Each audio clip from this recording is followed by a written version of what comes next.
ও বৌমা, বৌমা, হ্যাঁ বৌমা, এত বেলা হইয়া গেল এখনো পইরা পইরা ঘুমায়। কি হইল কি তোমার? কয়টা বাজে? লজ্জা সরম নাই? বাড়ির মধ্যে এতগুলি বেটা ছেলে এখনো পইরা পইরা ঘুমায়।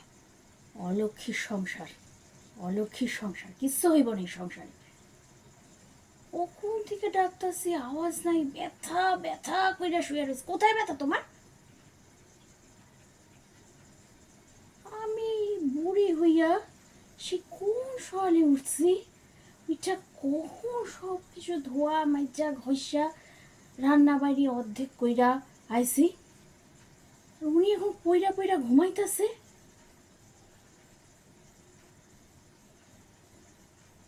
তিনখান বেটা ছেলে বাড়ির মধ্যে, লজ্জা সরম নাই? তার মধ্যে দুইখান বুইরা, একখান গুড়া। ওদের কে খাইতে দিব?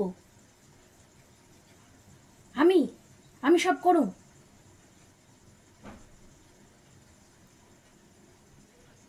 বাপ মা একবারে ননি কইরা রাখছে, কাম কাজ কিছু সে হয় নাই।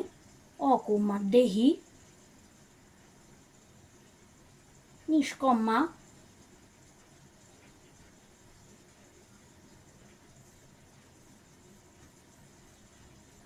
দেখো কানে কোথায় যায় না শুয়ে রয়েছে।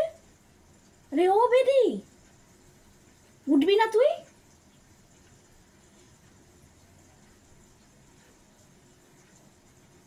আমাগো 7-8খান কইরা পোলা মাইয়া, ইয়া লইয়া আমরা নিজে গো সংসারে কাজ কইরা 7-8 বাড়ি পাড়ায় কাজ কইরা বেড়াচ্ছি, আর উনি একখান পোলা নিয়া নাচন কোদন করে।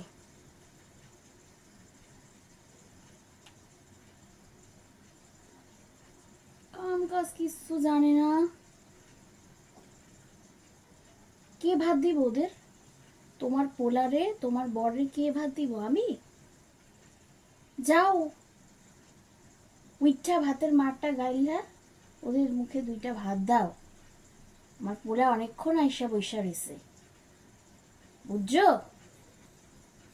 মায়া মানুষের এরম শরীর খারাপ হয়, একটু অসুখ বিসুখ হয় বিয়া হইলে, বাচ্চা হইলে, তার জন্য কেউ এরম শুয়া থাকে না। ইয়াকে অলক্ষীর সংসার কর বলে, বুঝছো? যাও উঠে পড়ো তাড়াতাড়ি।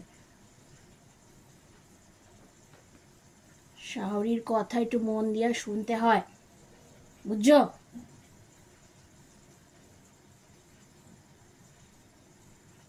তোমার জায়গায় যদি আমি থাকতাম, শ্বশুর আমারে কি করতো কল্পনা করতে পারতাছ না।